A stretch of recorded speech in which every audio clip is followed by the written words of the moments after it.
What's going on, basketball fans, and welcome to another episode of the 360 Slam podcast. I'm your host, AJ, and always, please remember to like, share, and subscribe to this channel, and follow me on all social media platforms, Instagram, Twitter, and TikTok, right here at AJ360 Slam.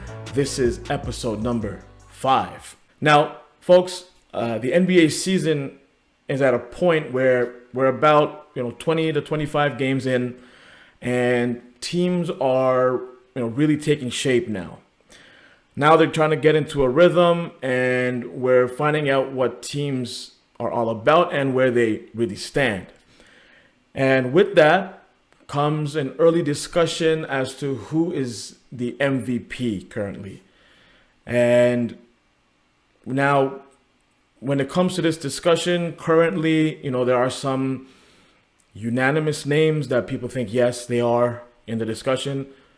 Specifically, Jason Tatum and Giannis Antetokounmpo. And Jokic is always in the mix. You also got Devin Booker, who's playing very well. I personally think Zion Williamson is also in that conversation, with the Pelicans being second place in the Western Conference right now.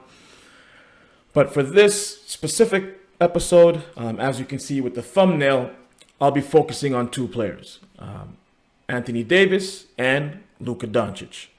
So let's start off with AD, okay, for this episode. Now, it's no secret that AD right now is an absolute monster. He's a monster right now. I mean, this is the best stretch that he's ever played. Okay, now you might be like, AJ, you might have forgotten about the 2018 AD when he was on New Orleans. But the reason why I say that this is the best version of AD that we've ever played is for multiple reasons. And I'll get into that in a minute. And to specifically talk about AD, let's go through the previous 9 games that he has had.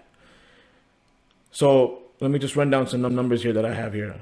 He's been 37 and 18, that's points and rebounds, 38 and 16, 30 and 18, 37 and 18, 25 and 16, 25 and 13, 27 and 12, 44 and 10, and most recently against the Wizards, 55 and 17.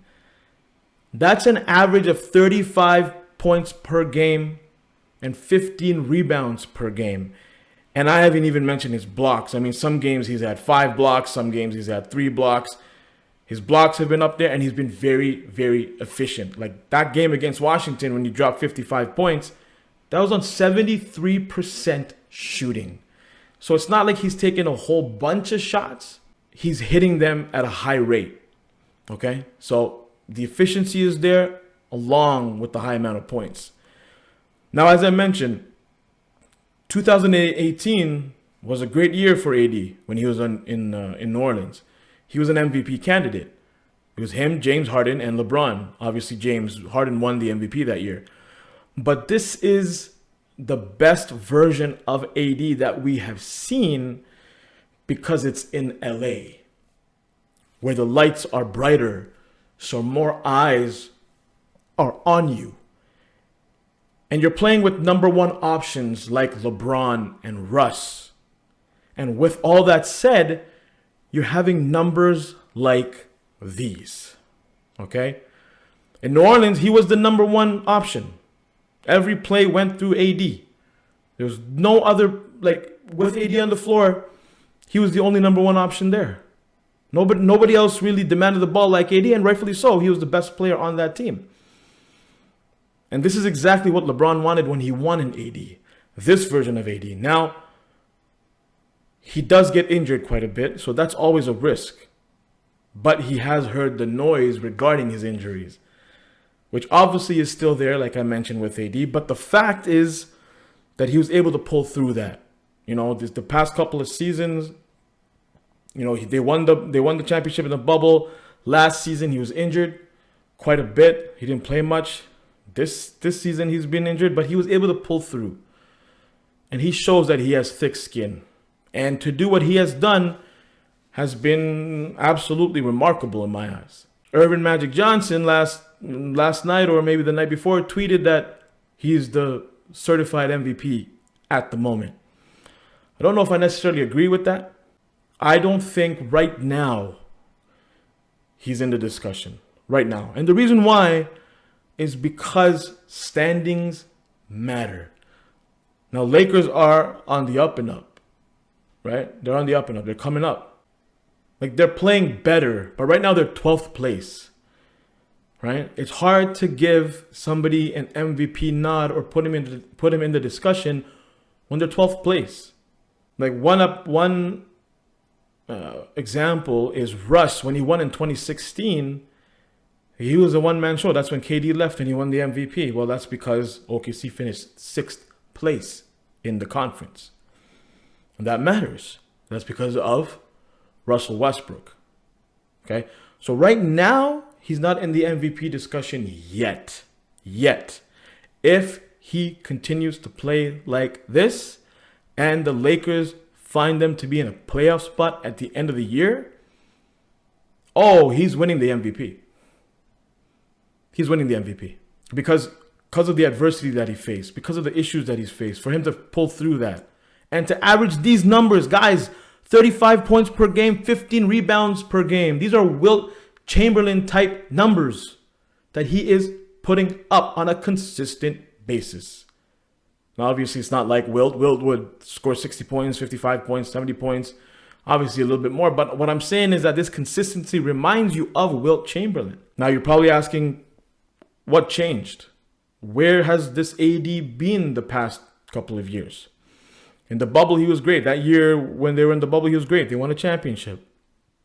Last season, nowhere to be found. This season, up until now, nowhere to be found. And injuries have a part to play with it, but I just don't think that's the only reason. I personally think it's because of Darvin Ham. He figured something out here. And I think we're not giving enough attention to Russ coming off the bench when it comes to the effect that had on other players. Yes. Russ coming off the bench helped Russ. And he dropped 15 dimes against Washington. And he's been playing well consistently. But I think that's helped AD's game as well. Because with Russ on the floor, you kind of saw some chemistry issues, right?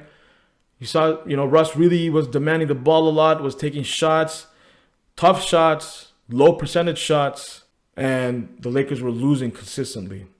Now with him coming off the bench, AD starting, the focus more now has come upon AD. Because the thing is, LeBron James is still there, but he is 38 years old.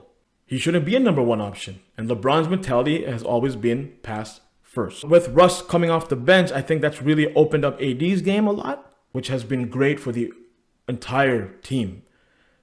And with Russ coming off the bench, again, that helps that. Now, with Russ coming off the bench, you have his passing, and then you have LeBron's high IQ. Along with AD's scoring, you combine all those three elements, watch out. The league is better when the Lakers are doing well, guys. It is what it is. LA and New York, these are the two biggest markets in the NBA. The Knicks haven't been doing well for a long time, but LA is where it's at. Showtime, with the Showtime Lakers, Kobe and Shaq, and now this era, the focus has always been what's going on with the Lakers. And with AD playing the way he's playing, with Russ coming off the bench, roles are being defined now. Everyone kind of knows their place. And LeBron always being one of, if not the best passer in basketball. Having a guy like AD, not really worrying about Russ starting off the game. So when you start off with LeBron and AD with Russ on the bench, you can kind of build momentum. And then when Russ comes on, he's playing a bit more freely. And yeah, when Russ and AD are on the floor together, he can pass the ball to AD because I think Russ really has figured out his role on the team. And again, that's all kudos to Darvin Ham. So watch out. I'm just saying, watch out. The Lakers are playing much better than before. And with that said, there's a lot of rumors, right, of trading Russ to Chicago for DeMar DeRozan and Nikola. I don't think you pull that trade right now. I really don't. Because it's working right now. They're building chemistry. They're building momentum. They figured it out. Russ has really kind of engaged in. He's locked in now. and he knows what he's doing. And if you bring in DeMar and Nikola, you kind of have to make them adapt to your culture again, and that may take some time. So right now they're fixing something that's broken.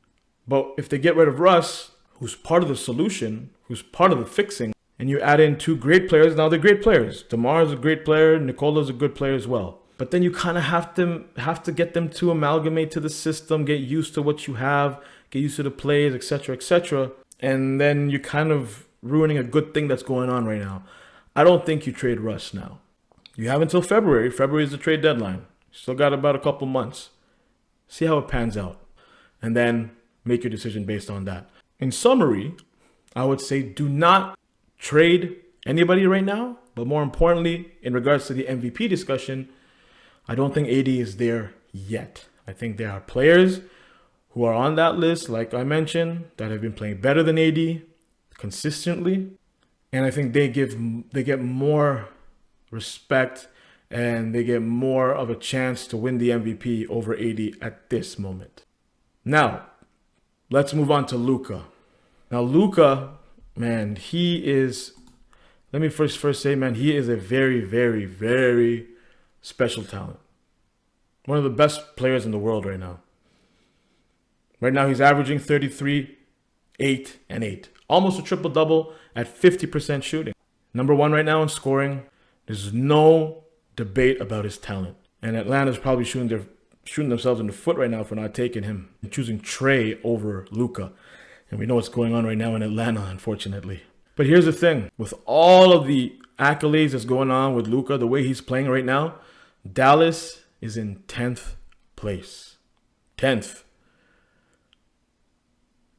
Now, if this was 2019 or before, they wouldn't even be in a playoff spot right now. And they should be thankful to Adam Silver that he changed the rules and introduced the play-in tournament. So again, like I said with AD, standings matter. Where you are in the standings matter. And with all of what's going on with Luka, with all that he has been able to accomplish this year and the way he's playing right now, it hasn't really helped the team. I'm going to get into that as to why that's the case. But as of right now, it's hard to pick a player whose team is in 10th place to be part of the MVP discussion. And I don't think Luka is in the MVP discussion right now. I think there are players that have been more valuable to their team than Luka has been for Dallas. And not only valuable, but the result of that value. Right? I mean, my pick has been Giannis all along. What Giannis has been able to do without Chris Middleton has been great. Has been phenomenal. And that's why he's my number 1 pick, because Bucks are second place in the conference. Everyone's playing their roles. Don't get me wrong. Brook Lopez is great. Drew Holiday is great. Everyone's playing their roles. But Chris Middleton was the second guy. So a lot of the burden falls on Giannis, which is why I think he's number 1 in the MVP discussion. Now, if you talk about Luka in the same manner, in the same regard, Mavericks are in 10th place right now. Yeah, they're in the play-in tournament. They can make it to the playoffs if they win the play-in tournament. Right now, there's a lot more basketball to be played. I understand that. But as of right now, because of that, you cannot include Luka in the MVP discussion. Now, is it because of Luka? Nope. Nope, it's not. I blame the Mavericks front office for that. Why? Because they have failed to bring in big-name free agents to the city. And I don't think it's players not wanting to come. I really don't think that's I don't think that's what it is. Because Dallas is a great city to live in. Dallas has great weather. The state of Texas has low taxes. The Mavs have a legit superstar in Luka and a great coach in Jason Kidd. All the elements seem to be there, right? So all fingers point to the front office for not being able to sign players or retain good players. I was reading an article that was really highlighting this from DalSportsNation.com from Davis Wilson, who really outlined this. Now, the article is not new, but it really talks about the culture of the Mavs and what is going on there, right? So I'm just going to talk about some highlights in regards to that article, and Davis does a good job about painting a picture of what's going on with the Mavs. They got Porzingis, but he's gone. He was injured, I get it, but you got to be patient, right? You got to be patient. They weren't patient enough with Kristaps. He's gone. They drafted Jalen Brunson, couldn't keep him. He's now in New York, and I think he is in the most improved player discussion. In 2020, in the 2020 draft, they were able to select Desmond Bane or even Sadiq Bey, but they drafted Josh Green, who just hasn't done much since getting drafted. Like, just for some perspective, Jalen Green is averaging 6 points per game right now. And Sadiq Bey, well, he's averaging 14 points per game. And Desmond Bane is averaging 24 points per game right now for Memphis. That's with Ja, with Dillon Brooks. And he's done a great job since when Ja was away for a couple games, for kind of maintaining and keeping the Grizzlies at a float. He did a great job. And he's averaging 24 points per game right now. They had a chance to pick him. Imagine him with Luka. I know Desmond wouldn't probably be averaging that with Luka. I don't think he'd be averaging 24 points per game. But it wouldn't be that much of a drop either. And he would have been a huge asset on the Mavs. What did they also do? They traded Seth Curry, who we know now has been extremely valuable on Brooklyn this year, for a struggling Josh Richardson. That's who they traded Seth Curry for, who had a bad season the previous year with Philadelphia. And he was gone the next year. Josh was gone the next year. And we see what Seth is doing with Brooklyn right now, as I mentioned. Can you imagine having Seth with Luka? That kind of shooter with Seth and that kind of passer who can find you like Luka? Whoa. That would have been huge. Huge for the Mavs. Now, Tim Hardaway Jr. is there. I get it. And he's been very vital and very valuable to the team. I get that. But the thing is, they could have had Seth and Tim. Because remember, Tim Hardaway came with Kristaps, part of the New York trade. And they could have drafted Seth. So this could have been, with Luka, Tim Hardaway, Seth, that could have been a dangerous back middle court with dangerous shooting, but it didn't happen. You know, if you look at previous seasons with Dallas, they had Dirk Nowitzki, in my mind, the greatest European player of all time, for 21 seasons, guys. And they won one championship. Why? Well, here's the reason. The front office believes that instead of getting high talented players to come to the team, they believe in building talent within. Now, why is that? I don't know. Only one can venture a guess. We know Mark Cuban is a very proud owner. He likes establishing players. And he's done a good job. He's drafted Luka.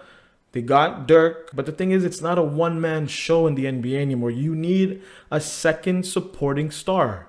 Now, does he need to be a superstar? I don't think so. He actually doesn't need to be. And I'll get into that in a minute. But the point is, Mark Cuban is a very proud individual. I think he wants to be like, I built so-and-so star. He doesn't want established stars like KD or Giannis or Kawhi or LeBron or AD to join the Mavs, because that's like saying that, oh, I need help from another organization to help me build my organization. But no, I'm Mark Cuban. I don't need anyone's help. I can do this myself. And that, I think, that kind of mentality, that kind of ego has hurt the Mavs. Now, do you need superstars like a KD or a Giannis type player? No. And to be honest, I don't even think those kind of players are available in the free agency of 2023. From what I read, I think Russ and Kyrie are the only ones available on the superstar level. And we know Russ and Kyrie won't work in Dallas with Luka, right? We know that. So you need solid role players who knew their role, who knows their role. And you need shooters, period. That's who you need. Now, let me give you an example, guys, okay? Look at the 2019 Toronto Raptors, okay? They had all the pieces. They just needed that one superstar to get them over the hump to win a championship. And that's what they did in 2019 when they got Kawhi. Right? DeMar wasn't really working out. DeMar, I mean, again, I love DeMar. Don't get me wrong, man. Debo, love Raptors. I'm wearing a Raptors hoodie right now, man. I know the history of the team. DeMar was great for us. But we're talking about championship here, and we kind of need to go over that hump. So we had all the supporting cast. We have Kyle Lowry, Pascal, Marc Gasol, Fred VanVleet. We had all those kind of great supporting pieces. We just need that one superstar to take us over the top, to take the Raptors over the top. And they got Kawhi, and they won a championship. Because the following year in the bubble, look what the Raptors did. Did they win a championship? No. But let's see. They swept Brooklyn in the first round and took Boston to 7 games when they eventually lost. But what I'm saying is that it's not like they were in the basement at the bottom of the standings and then Kawhi came and all of a sudden they're a champion. No, they were always hovering around 3rd, 4th, 5th seed, even like 1st and 2nd for a couple of years. But a championship is different. They couldn't get over that hump. They got Kawhi and they won a championship. In Dallas, it's the opposite. They have the superstar. They don't have the surrounding players. They don't have the infrastructure to support that superstar. With shooters and role players, you get them involved, you get them coming to the team, and I think it'll be more successful for Dallas.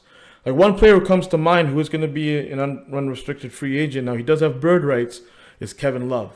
And him being available is actually quite interesting for the team.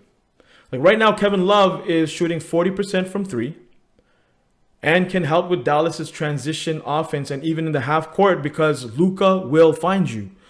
If you're in the half court set and you're moving around setting picks, Luka is just looking around and he will drive, the double will come, he'll dish to you, and Kevin Love is lethal when it comes to those kind of shots. And Kevin Love isn't really that old right now, right? He's turning 35, and I think he can give you that spark. He's averaging about 20 minutes per game, right? If he can stay healthy and you add a Kevin Love to that squad with Luka, I think that's very good for Dallas, and they should look into that. So all in all, man, honestly, Dallas needs to provide Luka with a supporting cast that can help him. But surround yourself with shooters, man. Solid shooters. You got Tim Hardaway Jr., you need more than that. If they had Seth Curry, that'd be lethal. But it is fixable. I think if you add a veteran like Kevin Love, and that's another thing. Kevin Love's a veteran, man. He's been there. He knows what it's about. So he can add that veteran leadership and guide to the younger players, and that'll get him over the hump. And kind of hover around the 4th, 5th seed and our playoff team, not a play-in team, a playoff team. It's hard for me to give Luka Doncic any MVP type props right now. He's number 1 in scoring right now. He can do miraculous things with the basketball. He's a great passer, but right now it's just not enough for him to catapult that team to where they should be. And that's not his fault. That's the front office's fault for not finding players that they need to. All right, folks. Guess what? It's time for your favorite segment and mine. Oh, the disrespect. 5 of your top poster dunks of the week coming up. Let's go. Here we go. Number 5, we got Greg Brown III from Portland coming down the lane and throwing it down. Oh, the disrespect. Show him what you got. Chest bump. Jamari Grant. Greg Brown III, see it again, down the lane. Oh, 2 hands. Now the throwdown again wasn't too strong, but show what you got. Woo, ups, springs. Next, we got Julius Randle from the New York Knicks coming down the lane over Isaiah Stewart. Says something to him. Isaiah with the bump. He didn't like that. Julius Randle almost goes flying. Coming down the lane one more time. In your face. Julius Randle, number 4. Number 3, Isaiah Roby coming down the lane. In your face. Oh, with the one-hand poster dunk. Isaiah, let's take a look at that from a different angle. Coming down the lane. Fakes the pass. Slow motion. Throws it down. Oh, the disrespect. Number 2, coming in at number 2, Domantas Sabonis of the Red Hot Sacramento Kings coming down the lane. Look out, down it goes. Domantas Sabonis with the slam. Oh, the disrespect got everybody feeling it today. I mean, look at this picture, folks. Look at this photo. Wow. And the number 1 dunk on all the disrespect, I gotta give it to AD. He misses the first dunk, but throws it down over 2 defenders with both hands. AD, folks, is the hottest player in the NBA right now, hands down. Throwing it down. Show him what you're made of. Show him what you're made of. Well, there you have it, folks. Another episode of the 360 Slam podcast in the books. Remember to like, share, and subscribe to this channel. Let all your friends and family know about it. Follow me on the social media at AJ360 Slam, and I'll see y'all again. Take it easy. Peace.